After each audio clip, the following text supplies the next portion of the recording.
샬롬 샬롬 샬롬 샬롬. 하나님 사랑합니다. 여러분 주 안에서 사랑합니다. 오늘 역대상 4장 말씀입니다. 그 중에서도 우리가 가장 잘 아는 야베스의 기도의 내용이죠. 9절에서 10절 말씀 중심으로 은혜를 나눠보도록 합니다. 야베스는 그의 형제보다 귀중한 자라. 그의 어머니가 이름하여 이르되 야베스라 하였으니 이는 내가 수고로이 낳았다 함이더라. 야베스가 이스라엘 하나님께 아뢰어 이르되 주께서 내게 복을 주시려거든 나의 지경을 넓혀주시고 주의 손으로 나를 도우사 나로 환난을 벗어나 내게 근심이 없게 하옵소서 하였더니 하나님이 그거 구하는 것을 허락하셨더라. 아주 유명한 그런 기도죠. 그렇게 기도했더니 하나님이 허락하셨더라. 우리가 분명한 정체성을 가질 때 복된 삶을 살게 되어가죠. 야베스는 본인의 분명한 정체성은 하나님께 있다 이렇게 고백합니다. 정체성이라는 것은 우리가 존재하는 이유를 말해주는 것이죠. 분명한 정체성을 바탕으로 자신의 존재 이유를 정확하게 알 때 뚜렷한 인생의 꿈과 목표가 생기고 그 꿈과 목표를 이루기 위해서 최선을 다하면서 살아갈 수가 있습니다. 유다 지파 가운데 한 사람이었던 야베스는 하나님께 복받은 사람으로 그의 삶을 통해 우리가 소유해야 할 정체성을 무엇인지 발견할 수 있게 합니다. 유다의 아들들에 대해서 역대상 4장은 계속 이야기하고 있죠. 귀중한 존재입니다. 우리는 하나님이 지으신 하나밖에 없는 그런 아주 귀중한, 야베스는 그의 형제들보다 귀중히 여김을 받은 존재였다. 왜냐하면 그의 어머니가 고통 중에 그를 낳았기 때문입니다. 우리는 야베스 같은 존재들이죠. 어머니가 생명을 걸고 우리를 낳았고 또한 그보다도 더 먼저 예수께서 우리를 구원하시기 위해서 사람으로 오셔서 십자가에 못 박혀 돌아가셨기 때문입니다. 예수님께서 우리에게 구원의 문을 열어주시기 위해서 오늘 보좌를 버리고 인간의 몸을 입고 오셔서 온갖 멸시와 천대를 받으시고 십자가에 돌아가셨죠. 빌립보서 2장 6절에서 8절에서는 그는 근본 하나님의 본체시나 하나님과 동등됨을 취할 것으로 여기지 아니하시고 오히려 자기를 비워 종의 형체를 가시사 사람들과 같이 되셨고 사람의 모양으로 나타나사 자기를 낮추시고 죽기까지 복종하셨으니 곧 십자가에 죽으심이라 이렇게 말씀합니다. 예수님의 고귀한 희생으로 우리 모두가 하나님의 존재가 존귀한 자녀가 되었죠. 따라서 누구든지 예수의 이름을 믿고 영접하기만 하면 하나님의 자녀가 될 수가 있습니다. 요한복음 1장 12절에 영접하는 자 곧 그 이름을 믿는 자들에게는 하나님의 자녀가 되는 권세를 주셨다 이렇게 말씀하셨습니다.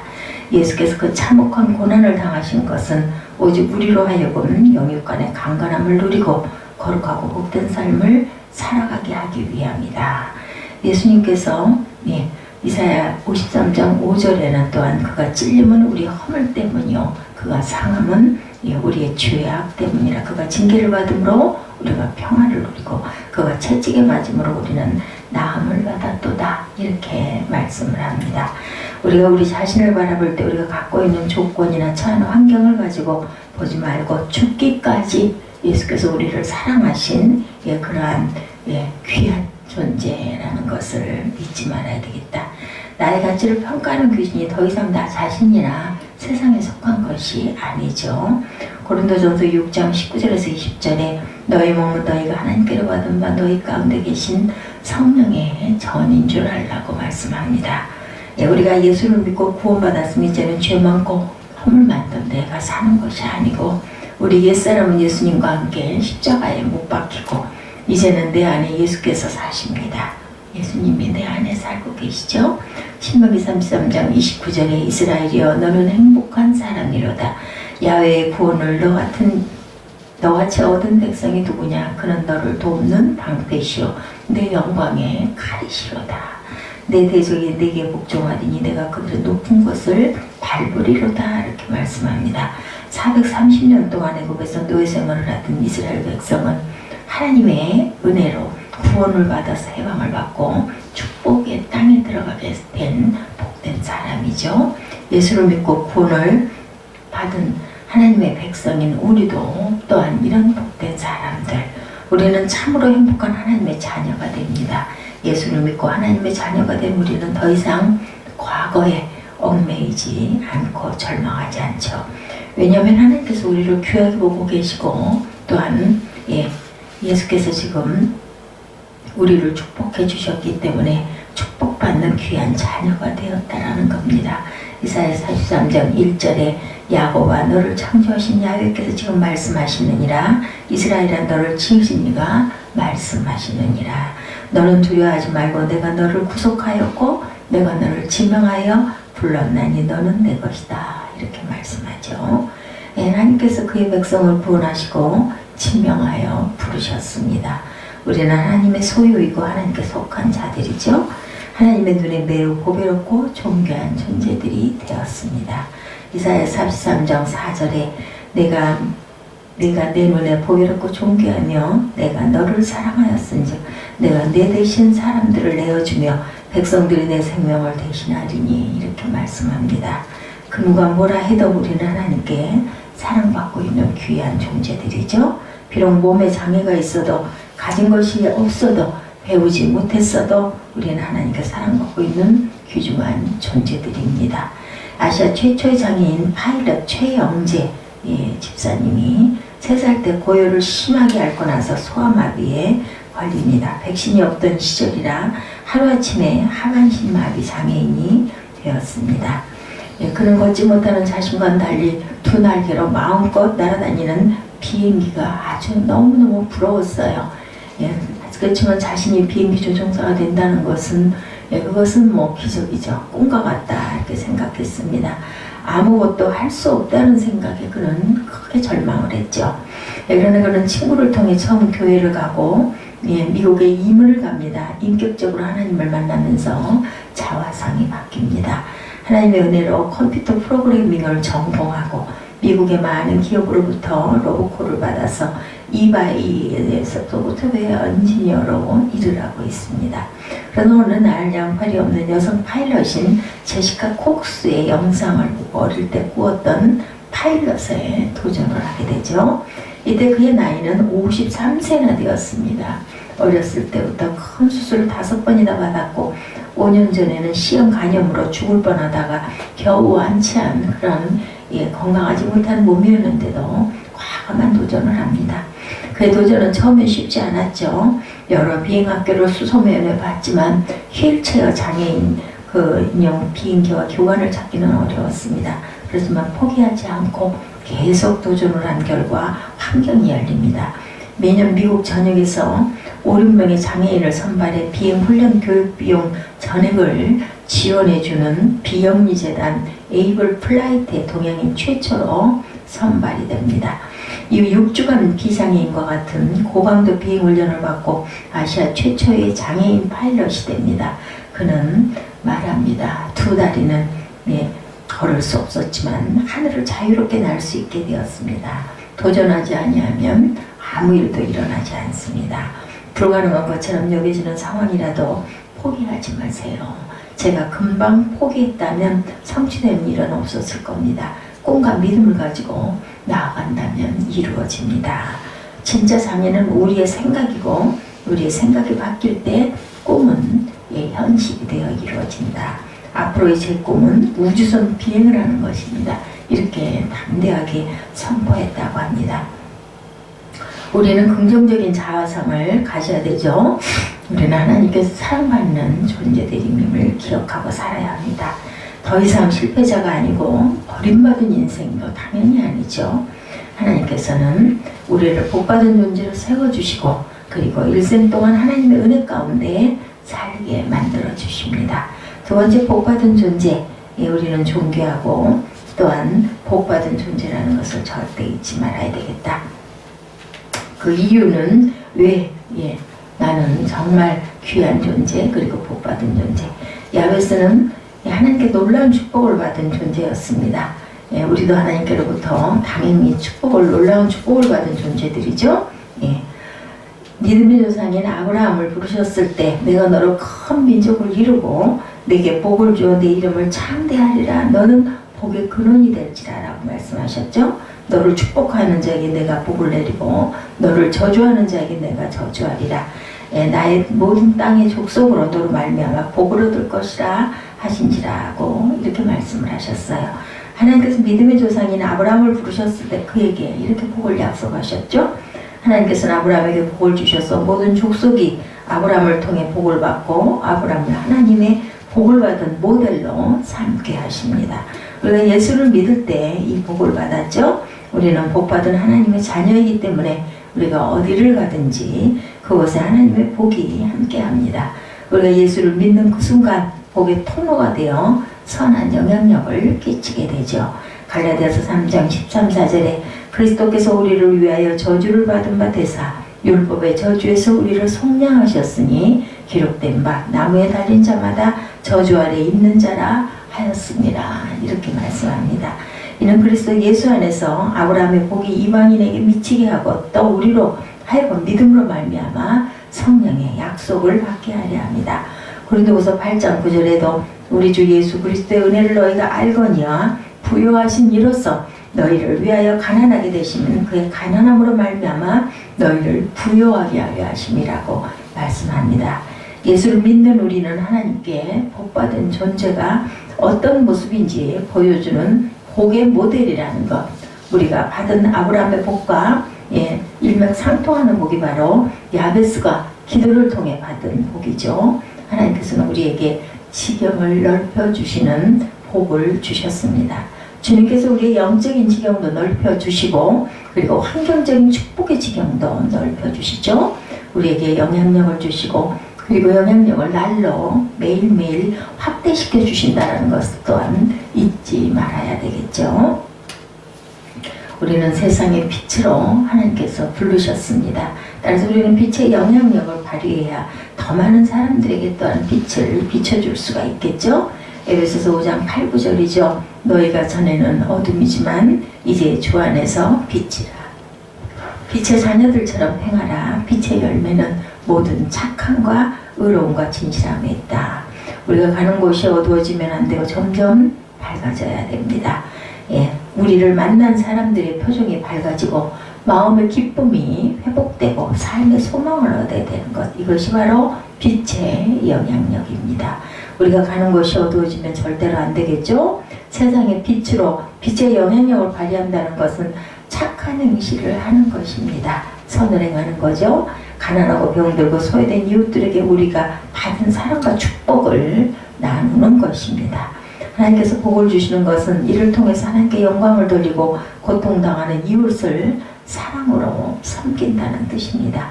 우리가 받은 사랑과 축복을 나눌 때 하나님께서 우리의 지경을 넓혀주셔서 더 많은 이웃들을 섬길 수 있는 기회를 주시죠. 세계 최고의 재벌이었던 록펠러는 전 재산을 하나님의 영광을 위해서 내놓은 것으로 유명한데 가난한 집안 출신으로 고등학교 학력이 전부였고 주급 4달러를 받고 일했던 아주 평범한 청년이었습니다. 근데 하나님의 복을 받아 석유에서 스탠더드 오일을 창업해서 33세에 백만장자가 됩니다. 그리고 43세에는 미국 최고의 부자, 53세에는 세계 최고의 부자가 되죠. 그렇지만 미국 석유 시장의 95%를 독점하게 되자 그에 대한 여론이 악화됩니다. 게다가 55세에는 불치병으로 1년밖에 살지 못한다는 그런 진단을 받습니다. 이때부터 그런 자신이 지금까지 이웃을 위해 살지 못했다라는 것을 깨닫고 자선사업가로 변신해서 수많은 기부를 하기 시작을 합니다.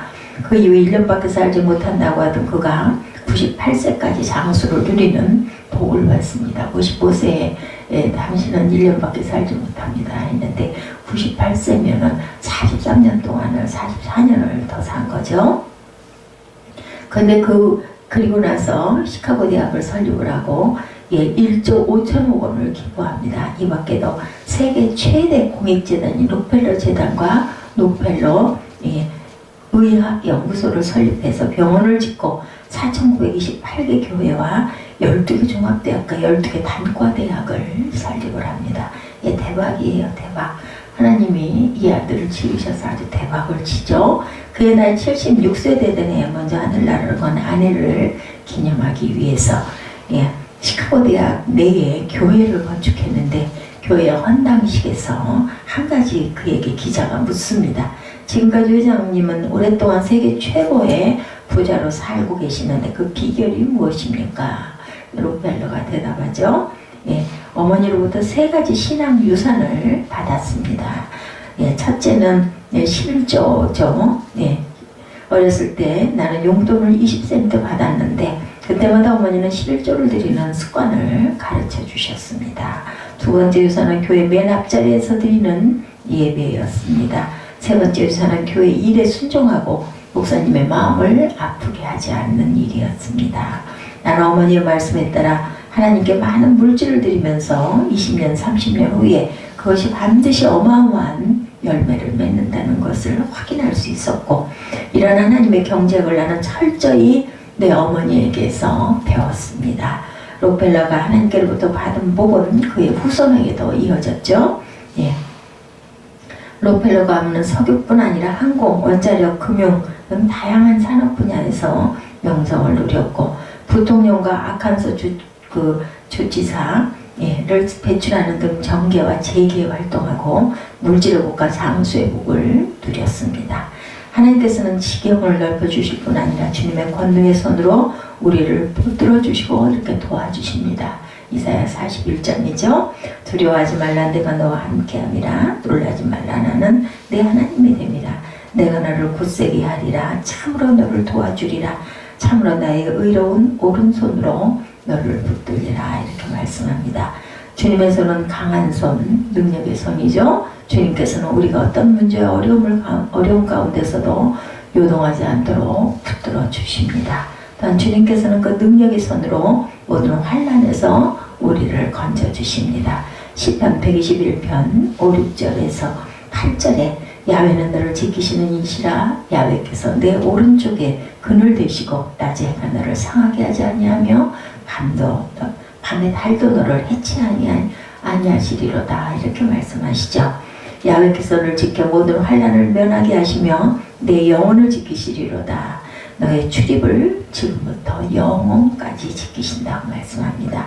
뿐만 아니라 하나님께서는 우리를 근심 없이 살게 해주시죠. 시편 94편 19절에 내 속에 근심이 많을 때 주의 위안이 내 영혼을 즐겁게 하시나이다. 이렇게 말씀하십니다. 우리가 예수를 믿을 때 야베스의 기도가 우리에게 이루어지죠.